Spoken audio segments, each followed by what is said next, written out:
buenas tardes. Mi nombre es Leonardo Pablo, soy médico especialista en hematología y hemoterapia. En este tópico vamos a presentar el tratamiento con eritropoyetina de pacientes con patologías oncológicas y quimioterapia. Mi currículum vitae.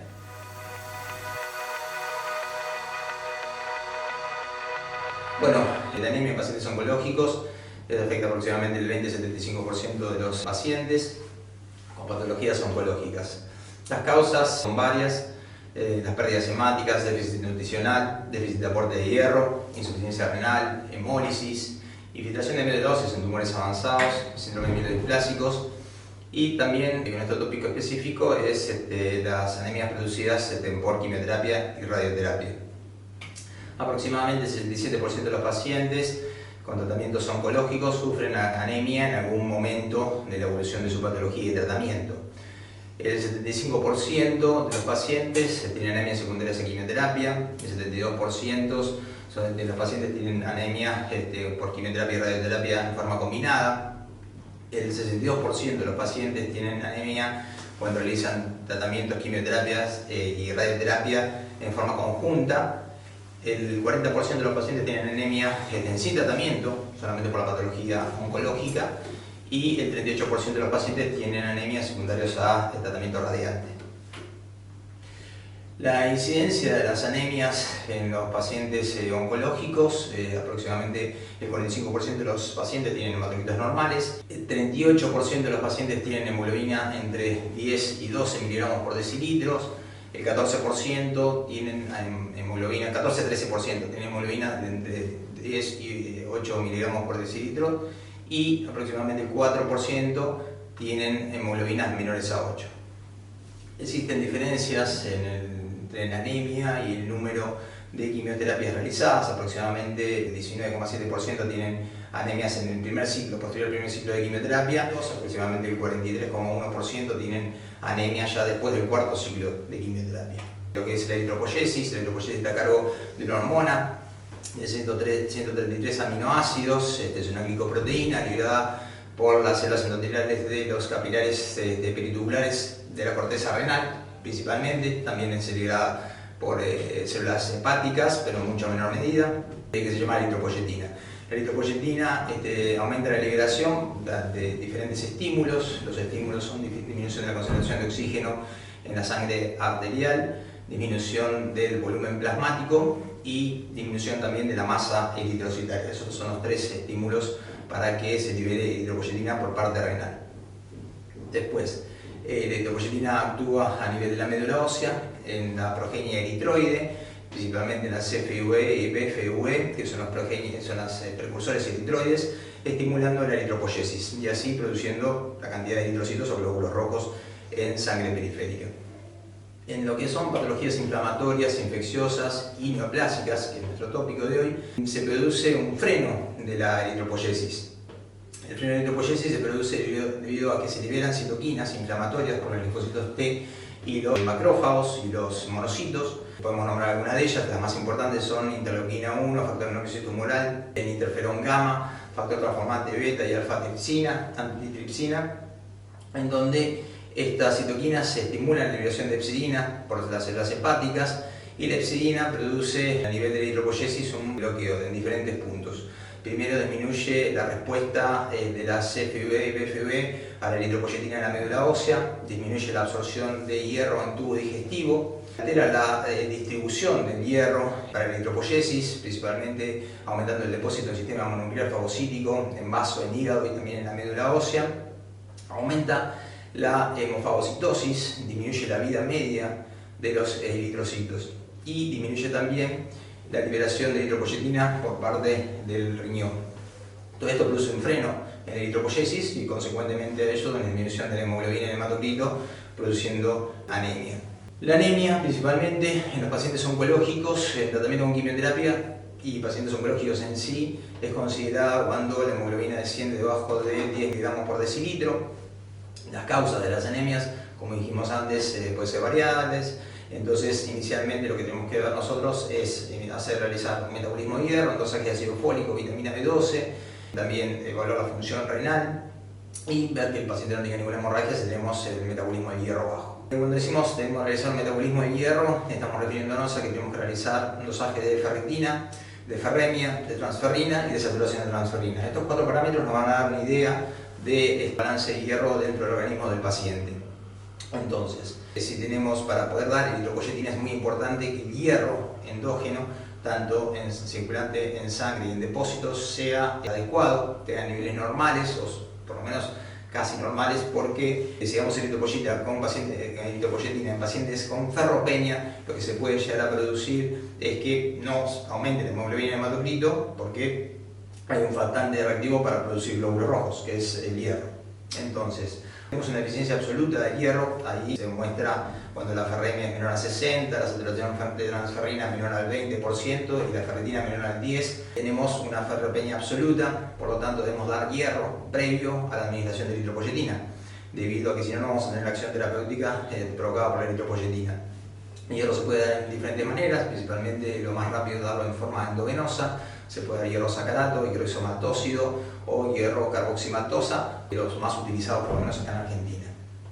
Después, cuando tenemos una deficiencia parcial de hierro, digamos que la saturación de transferrina es menor al 20% y las ferremias son normales, podemos dar hierro y eritropoyetina en forma conjunta, pueden tener un buen efecto terapéutico. Y cuando no tenemos deficiencia de hierro, podemos dar eritropoyetina en forma directa porque tenemos el sustrato para poder producir una buena eritropoyesis. De eritropoyetina estamos hablando siempre de eritropoyetina a altas dosis de 40.000 unidades semanales o más. Aparte del hierro, de la administración de hierro, en caso que sea necesario, también se puede agregar vitamina B12 y ácido fólico, que eso estimula también la eritropoyesis. Con respecto a la eritropoyetina, bueno, la eritropoyetina humana es una molécula de 197 aminoácidos, es una glicoproteína, como dijimos anteriormente, que viene en diferentes presentaciones. Para los pacientes que tienen anemia secundarias a quimioterapia, es muy bueno dar eritropoyetina a dosis elevadas, porque, ahora vamos a nombrar, tenemos unas buenas ventajas terapéuticas y pocas desventajas, o las mismas ventajas que la eritropoyetina en forma fraccionada. Generalmente la eritropoyetina en esta presentación viene en 40.000 unidades. Tiene varias ventajas. La primera son la posología de administración, la más rápida elevación del hematocrito y la hemoglobina, la más fácil predicción del efecto terapéutico, el menor costo económico, mejor combinación terapéutica y mayor efectividad de los endpoints terapéuticos, principalmente de quimioterapia. Las desventajas son las mismas que la eritropoyetina fraccionada, quizás un poquito aumentada por la dosis, los efectos adversos, obviamente secundarios, y la indicación precisa, que igual que la eritropoyetina en forma fraccionada, debemos tener en ciertos recaudos, en ciertas neoplasias, que hasta ahora no está demostrado que estimule las células malignas. Con respecto a la posología, es muy importante la terapéutica debido a varios puntos en el tratamiento. Por empezar, es una sola aplicación de 40.000 unidades por semana.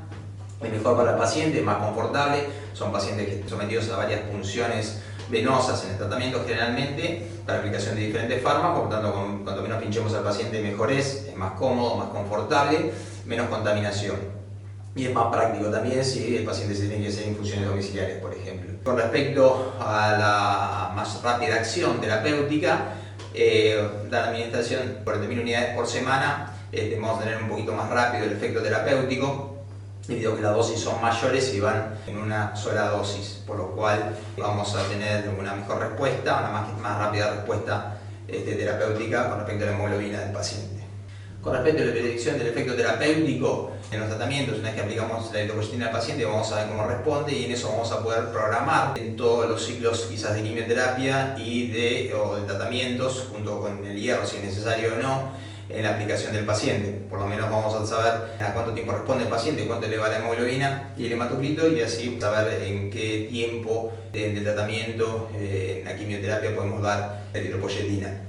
Aproximadamente 59% de los pacientes con anemia y tratamiento oncológico responden favorablemente a la administración de la eritropoyetina. Con respecto a la combinación terapéutica, a la aplicación una sola vez por semana, podemos en otros tratamientos conjuntos, según sea necesario, según cada paciente. Por ejemplo, dar hierro también una vez por semana, en caso que sea necesario, o dar quizás gastrin o anticolonias granulocitos macrofágicas, en caso que tengamos plaquetopenia o leucopenia en forma conjunta a la anemia, que nos va a permitir elevar estas cifras y mejorar el tratamiento y la calidad de vida del paciente. Con respecto a lograr los endpoints terapéuticos de la quimioterapia, al tener una hemoglobina más estable, más elevada y el hematocrito de la misma manera, nos permite que el paciente tenga una mejor calidad de vida, nos permiten que podamos realizar los tratamientos oncológicos según las guías y los protocolos terapéuticos, no nos atrasemos en la quimioterapia, que es lo más importante para el paciente en este curso evolutivo de su patología. Cuanto mejor cumplimos los protocolos de quimioterapia, teóricamente mejor andan los pacientes con su patología neoplásica. Así que esto es muy importante, que la anemia no nos retrase el inicio o la continuidad de la quimioterapia en el paciente, y así podemos lograr un mejor efecto terapéutico.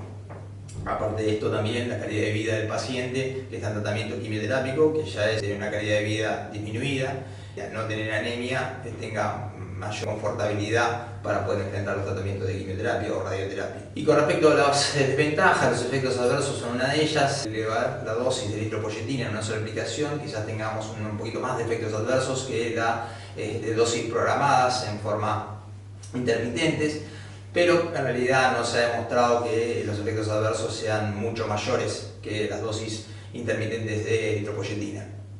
Por lo cual, más frecuentes de todos son la hipertensión arterial, la alergia, la fiebre, la cefalea, el mareo, el dolor precordial a veces puede producir, fatiga, artralgias, y en pacientes con insuficiencia renal, como dije recién, la presión arterial hay que controlarla muy bien. Náuseas, vómitos y tromboflebitis son muy poco frecuentes. Ocasionalmente, a veces puede haber dolor en el lugar de inyección, a veces taquicardia, calambres, sudoraciones nocturnas, alteraciones visuales, ¿sí? Y es muy raro la encefalopatía hipertensiva con convulsiones tónico-clónicas o sin ellas. Hiperpotasemia recurrente o severa también es muy poco frecuente. Y las raras son las policitemias, los efectos tromboembólicos, ¿sí? IAM, ACV, ataques AIT, ataques isquémicos transitorios, embolia pulmonar, tromboflebitis, trombosis venosas profundas, trombosis retinianas son muy poco frecuentes, pero son pacientes oncológicos, hay que tenerlo en cuenta, la dosis de eritropoyetina es alta y los pacientes oncológicos seguramente tienen predisposición de protrombótica por su estado de neoplasia, así que hay que, ante cualquier síntoma o signo, hay que evaluar bien que no haya un evento tromboembólico. Con respecto a las conclusiones, la terapia con eritropoyetina de 40.000 unidades, una vez por semana, tenemos varias ventajas, aumenta bien los niveles de hemoglobina y hematocrito en pacientes con quimioterapia, podemos tener una mayor cronología en tratamiento de quimioterápico, debido a que no vamos a tener disminuciones elevadas de la hemoglobina y el hematocrito, la tasa de respuesta es muy similar o mayor a la dosis fraccionada de eritropoyetina. Los efectos adversos son muy poco frecuentes y son casi iguales que a las dosis fraccionadas de eritropoyetina, por lo cual en esa instancia no vamos a tener demasiados problemas. Y se ha demostrado que mejora la calidad de vida, mejora los endpoints terapéuticos principalmente en tratamientos oncológicos, que son muy importantes para obtener el mejor beneficio terapéutico del paciente oncológico, que es la remisión completa de la enfermedad. Bueno, espero que les haya servido mucho esta guía de la administración de eritropoyetina y los efectos de eritropoyetina a altas dosis, y espero que tengan un muy buen día.